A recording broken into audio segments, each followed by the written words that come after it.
out here in Paris today in a very solemn scene. As you can see, we're at the former Sobotka race shop, which also was the home of the family business, Northern Coat and Blast. Monday night, fire ripped through this place and basically took out everything except a couple of race cars. Zach was able to save some of his trophies. If you go back on the channel and look for an interview I did a while ago, you can see in one of the interviews he had all the awards back behind him. First of all, Zach, how's everybody doing, man? Everybody's doing great. Everyone was able to make it out. There wasn't too many people in the shop while the fire hit. Me and my dad were actually in the trailer, maybe 5 feet from the building. So we had no idea what was really going on.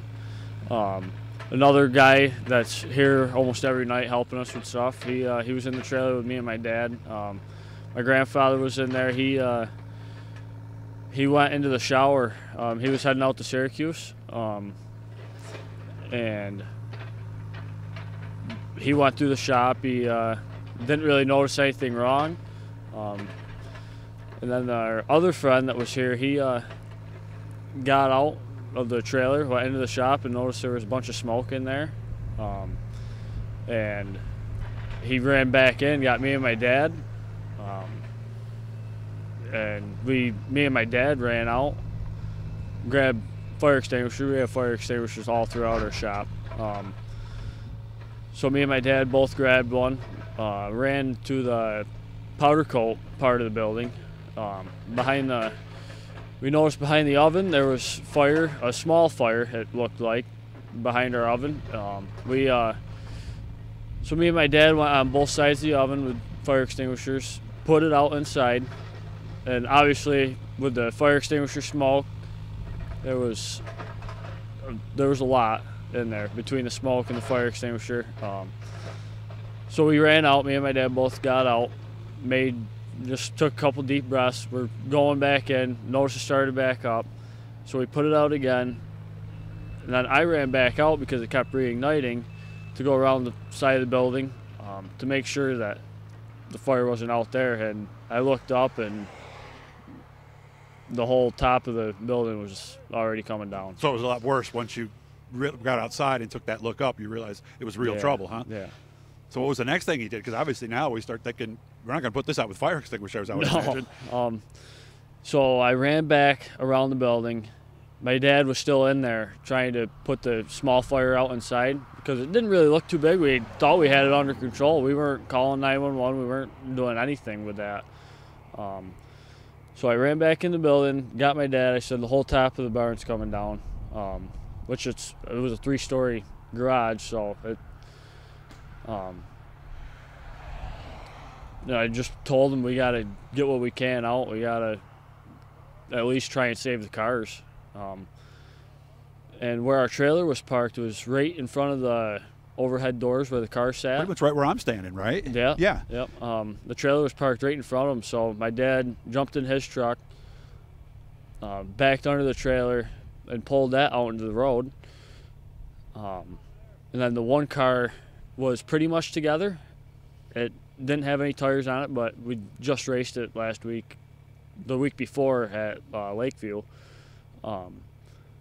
So I ran back into the trailer, I started grabbing tires, and wow, you had to mount tires before you could push it out. Yeah. Wow. Talk about a fast tire change, probably the fastest you've ever made. But some guy driving by, he was from UniFirst, a laundromat company, was the driver. Yeah, it's by uniforms, the companies, yes. Yep. He stopped, and he obviously knew what was going on. My grandfather wasn't out here yet. He didn't. I mean, when he did come out, he came out when we were putting tires on. The UniFirst guy, helped us get pretty much everything out. He put the tires on. My uncle Joe, he ran down, helped the UniFirst guy put tires on, and I was able to jump in the car, start that up, and drive that out into the road. And then for the other car that was just sitting there as a frame, we had a couple like bolt-on parts that we had in there. My dad jumped in my truck because his truck was still hooked to the trailer, and my Uncle Joe, he wrapped a chain around the back of the car and hooked it on the back of my truck and just yanked it out of there. And that was the fire was. Yeah, by now the fire's probably roaring Yeah, pretty the fire good, right? was literally right on top of my grandfather's Chevelle. Oh my goodness! Which was. And that Chevelle, by the way, is what you're seeing right next to the excavation equipment, the backhoe right there. Yeah, that was,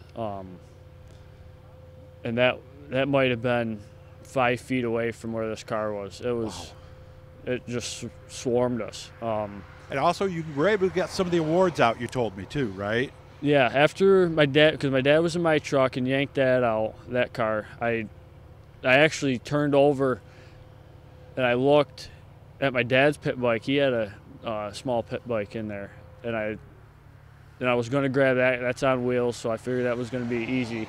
And the seat of that was on fire. Oh, jeez.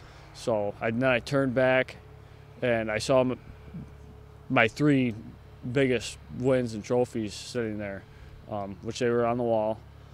So I ripped those off the wall and pretty much threw those out the door.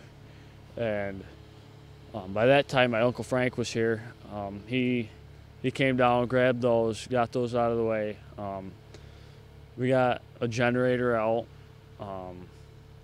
The UniFirst guy grabbed my pit bike off the stand and was able to wheel that out. Then we got our air jacks out. But everything else is gone. That's pretty much it. Point. So how do we move forward from here? Obviously, the first thing is to clean the site. Yeah, we're Paragon let us use some machines, and with Peter Paragon, the owner of Paragon, he's been amazing for us here. Richard Murtaugh, he's helped us out a lot with the dumpsters and to load everything in, because obviously there's a lot of scrap. Sure, a lot. And then the guys that have been stopping by here, like Jason Barney, Paulie Colgiovanni, yep. He stopped by. Max's Hill and Johnny Hill, they stopped by. They helped with whatever they could. They were here. And then everybody buying our T-shirts and my side panels that we've been selling. I literally just left the post office shipping more out. They're going all across New York State. I shipped some to Canada. I've shipped them all over the place. So you're getting a lot of help from a lot of people, which is good to hear. Yeah, so a lot of people have been helping us out. Do you think you'll be able to race? And do you think the business will be back again? Because the other side was Northern Coat and Blast. Should everything be okay in a few months? Definitely. We are a construction company called SMS. They are out of Watertown with Sean Shaw and his father. They're coming down here tomorrow, and one of my other sponsors, Stoneberg Construction, they're going to meet here tomorrow and figure out a plan to get this new building put up. All this now that's sitting here should be gone by this weekend. Hopefully most of it will be gone by the rest of today. And yeah, we're going to definitely be back. Our car will definitely be in the show in the Canada Day Motorsports Expo coming up.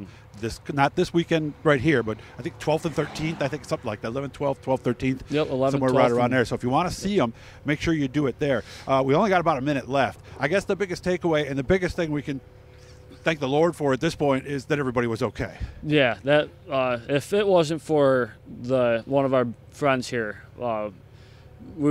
that noticed the fire, we would have never known what might have happened. Me and my dad could have been stuck in that trailer. Yeah. Because we would have never noticed.